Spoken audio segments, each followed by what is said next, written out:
Hanover Square Press and HarperAudio present The Secret Book Society by Madeline Martin.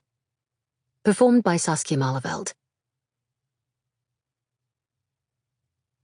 To the book community that is such a network of strength, where readers can read what they like and never feel misunderstood or judged. Prologue. Lady Duxbury. London, England. June, 1895. Clara Chambers, the Countess of Duxbury, entered her drawing room and considered the urchin who demanded to be seen at once. His urgency was evident in the tap of his scuffed shoe upon the lush green and gold Brussels weave carpet. There was a leanness to the boy's cheeks, with skeletal hollows visible beneath his collarbones, though his face and hands were clean, and his cap appeared to be new. "My lady, your friend has been taken." A missing front tooth showed when he spoke, one that likely wouldn't grow back due to his age. He extended his hands, and her gaze fell on the item he offered. Recognition crushed the breath from her.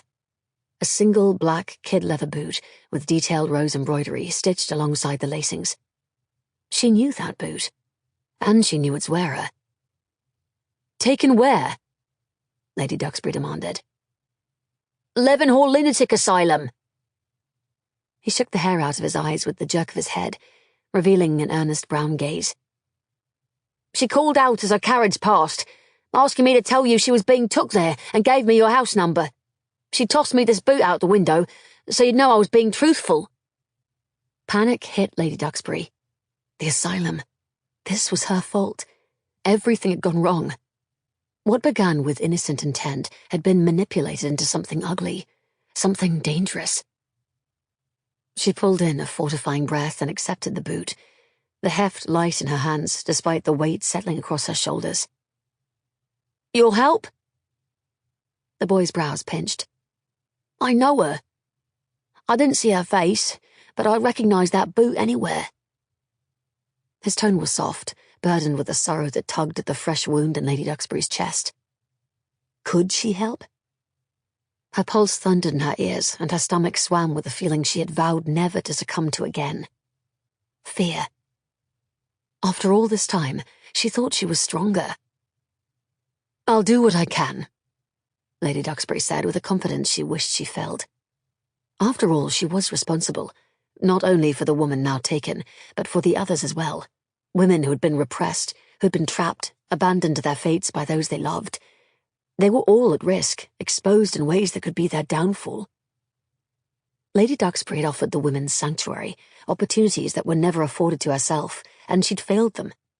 That failure now sliced over a tangle of old scars deep within her. She nodded to her butler. "Tip the boy generously for this important message, Davies. He might well have saved a woman's life." "I hope you're right, my lady." The boy's thin chest puffed out at her praise. Doubtless he was just as starved for affirmation as he was for sustenance. "Give him some bread and cheese as well," Lady Duxbury added, unwilling to let him leave without a full belly. So many children in London these days were starving. "And more to take with him." Davies's mouth drew in a hard line, the only show of protest in the middle-aged man's demeanour, as he unlocked the small drawer where coins were held for such purpose. But then he was diligent in his efforts to ensure her protection. The coins clinked into the boy's hand. After so many painful years, she thought herself in control of her life, insulated from the threats that once stalked her, surrounded only by those she trusted, shielded by Davies and the esteem and wealth of her position in society. Foolish. She'd been foolish. And now someone else would pay the price. "Thank you for helping her." The boy held his cap reverently to his chest. "She's the only person who ever saw good in me." An ache settled in the back of Lady Duxbury's throat, a vicious, stubborn knot that made breathing hard, let alone speaking. She nodded mutely with a small, reassuring smile that trembled more than she would have liked. Davies led the boy from the drawing room, leaving Lady Duxbury momentarily alone. She considered the boot in her hand. Mud encrusted one side, while the other was as pristine as the first day she'd seen it. Her fingers wandered to the smooth crystal cap of the brooch just over her heart, where the lock of dark hair formed a crisscrossing pattern. Sample complete. Ready to continue?